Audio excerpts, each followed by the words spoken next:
छोटी छोटी चीज़ों का महत्व। एक शहर में दो दोस्त रहते थे जिनका नाम रामू और मोहन था। एक दिन वो दोनों दोस्त समुद्र के किनारे शंख इकट्ठा करने के लिए गए ताकि उन शंखों को बेचकर वो अपने लिए कुछ पैसे जमा कर पाएं। दोनों दोस्त शंख इकट्ठा कर ही रहे थे, तभी रामू को एक बड़ा शंख दिख गया और ये देखकर मोहन के मन में आया कि यार, इसे तो बड़ा शंख मिल गया, अब ये मुझसे ज़्यादा पैसा कमा लेगा। फिर उसने सोचा कि अब मैं भी इससे बड़ा शंख ही ढूंढूंगा ताकि मैं भी ज़्यादा पैसे कमा पाऊँ। तो अब वह बड़े शंख को ढूंढने की कोशिश करने लगा।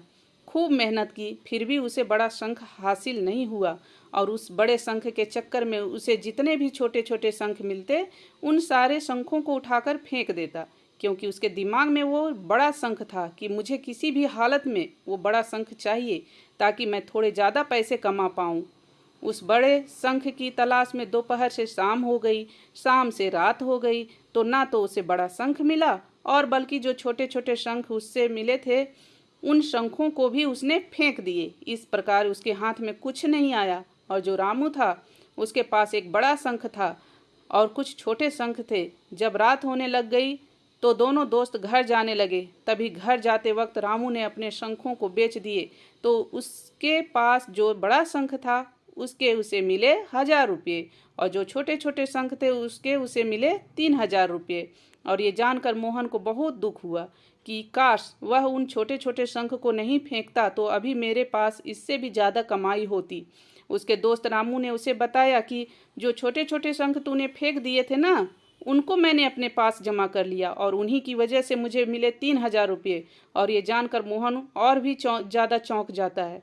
इस कहानी को बताने का मेरा मकसद ये है कि हम कुछ भी बड़ी बड़ी चीज़ें करने के चक्कर में हम कई सारे छोटे छोटे मौके हाथ से गंवा देते हैं। इस तरह हम अपनी ज़िंदगी में भी कई सारी छोटी छोटी चीज़ों को अनदेखा कर देते हैं। लेकिन ये बात आपको जान लेनी चाहिए कि ये छोटी छोटी चीज़ें आगे जाकर बहुत विशाल रूप धारण कर लेती हैं। हर छोटी चीज़ों पर ध्यान रखोगे तो आगे जाकर आपको इसकी अहमियत पता चलेगी और सफलता हासिल करने का रास्ता मिलेगा। मैं ये भी नहीं कह रही हूँ कि आप छोटा सोचो और छोटा ही करो। मेरे कहने का मतलब ये है कि आप सोचो बड़ा, लेकिन उसके लिए आप हर वो छोटा काम करो जिससे कि आपका लक्ष्य आपको मिल सके। दोनों दोस्तों का लक्ष्य एक ही था, वो था पैसा। लेकिन पहले वाले दोस्त रामू ने न केवल बड़े पर ही फोकस किया बल्कि छोटे पर भी फोकस किया और दूसरा दोस्त मोहन सिर्फ बड़े पर ही फोकस किया, छोटी छोटी चीज़ों को अनदेखा कर दिया, जिससे जहां उसे ज़्यादा पैसे मिलने चाहिए थे वहां उसे 1 रुपया भी नहीं मिला। अंत में सिर्फ इतना ही कहना चाहूँगी कि छोटे छोटे बदलाव ही बड़ी कामयाबी का हिस्सा बनती है। धन्यवाद।